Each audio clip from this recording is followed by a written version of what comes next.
Kannur Anjarakandy dental college വിദ്യാർത്ഥി നിതിൻ രാജിന്റെ ആത്മഹത്യയുമായി ബന്ധപ്പെട്ട അറസ്റ്റിലായ ഡോക്ടർ M.K. റാമിനെ റിമാൻഡ് ചെയ്തു.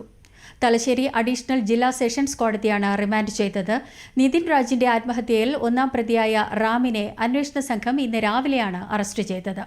ക്രൈംബ്രാഞ്ച് SP KV വേണുഗോപാലിന്റെ നേതൃത്വത്തിൽ ഇൻസ്പെക്ടർ ശ്രീജിത്ത് കൊടേരി ഉൾപ്പെട്ട അന്വേഷണ സംഘം കർണാടകയിലെ കുടകിൽ വെച്ചാണ് ഇയാളെ പിടികൂടിയത്.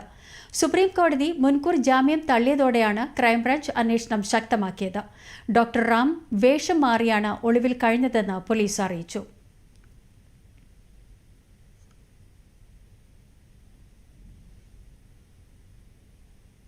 പ്രതിയെ വിശദമായി ചോദ്യം ചെയ്തുകൊണ്ടിരിക്കുകയാണ്. പ്രൊസീജിയറിലും കംപ്ലീറ്റ് ചെയ്തതിനു ശേഷം വൈദ്യ പരിശോധനയ്ക്ക് ശേഷം ഇന്ന് തന്നെ കോടതി മുമ്പാകെ ഹാജരാക്കുന്നതാണ്.